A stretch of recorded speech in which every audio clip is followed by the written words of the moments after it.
Hey, That Church! Tune in to find out more about the people who are here, what they do, and the sometimes surprising answer to where.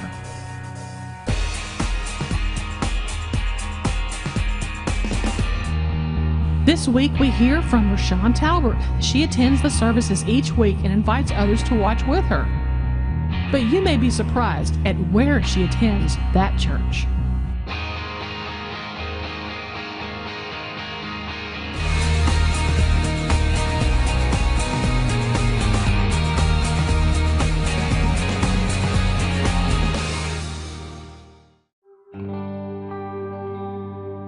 My name is RicShon Talbert, and I have been coming to that church since October of 2008. I live in Woodstock, Illinois, which is on the west side of Chicago. I came to Mercy's Cross and it was big. God is big on the small, and I have it on my computer. I think that's maybe why I downloaded the first one, was because I go back occasionally and listen to Big and to see, what was it in that message or whatever that, I just grabbed onto and didn't let go.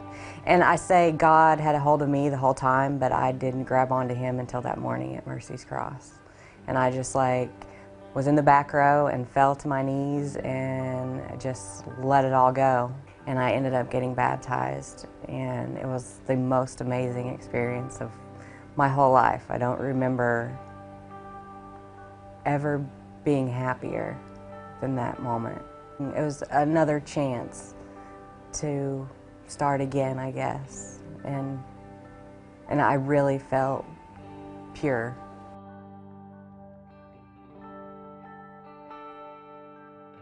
I ended up losing my job and decided that every door had closed for me in Arkansas, and I was moved back closer to my family, and the closest family member was 7 hours away. So I moved to Southern Illinois, and I moved in with my grandparents, and they didn't have internet. So to keep up with Mercy's Cross, I would go to the truck stop and download my podcasts, so just to keep up. And you meet a lot of interesting people at the truck stop.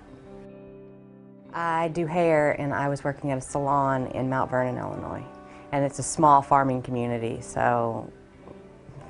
but I made all the old ladies, like for Mother's Day, for words, I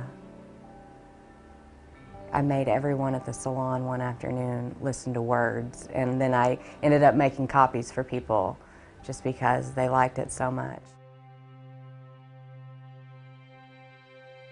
I had gone to live with my mom on the other side of Chicago, and it just so happened I had moved up there because she was going to have stomach surgery, and she needed me to take care of her, and I was sick, and I ended up finally going to see the right doctors, and I had a biopsy, and I had follicular non-Hodgkin's lymphoma, and it was over 65% of my body because it had gone undiagnosed for so long.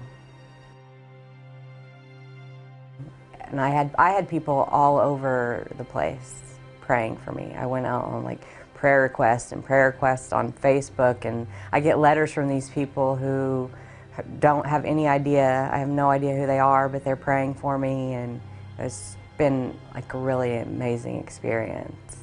It's like I just turned it all over, and it's like, if this is it and I die from this, to God be the glory, and if I live, give God the glory. I started chemotherapy immediately, and within 2 months I had a clean scan. If I didn't have the podcasts and I wasn't really listening and I didn't grab on, I wouldn't have dealt with learning that I had cancer and then doing so well with chemotherapy, because I've kept it all in check because I study the podcast. They're my Bible study. And so I think that's why I probably know more about the podcast than Scott would know, about the sermons or whatever, just because in anything he says, I use, you know, and like, it seemed like, because my real intensive chemotherapies were Jesus Ultimate Fighter, and then Hostage, and you know, Hostage Worry was great, and it just always seems to correlate to what I'm doing at the time. And I don't miss a podcast. I haven't missed a podcast at all, and I know, like, I take them to chemo. I end up showing the Hostage series a lot, or Difficult People and Authority Issues. That one, because people will say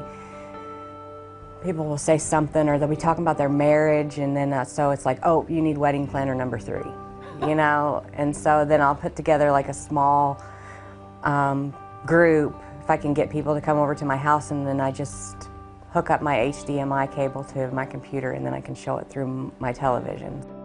My mom works with special needs kids, so we have a special needs viewing group and I have this little guy in the neighborhood. He's got a traumatic brain injury. He's right in tune, would love to come to Sherwood and watch Pastor Scott preach. And all these people live in Chicago. Yeah.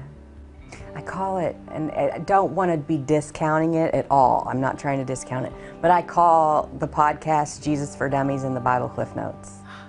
Just because I needed that through like college or whatever, just to get it.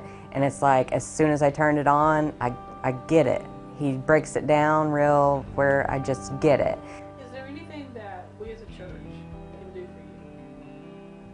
I think you guys are probably already doing as much as you could possibly do. I mean, I'm 13 hours away, but I'm plugged in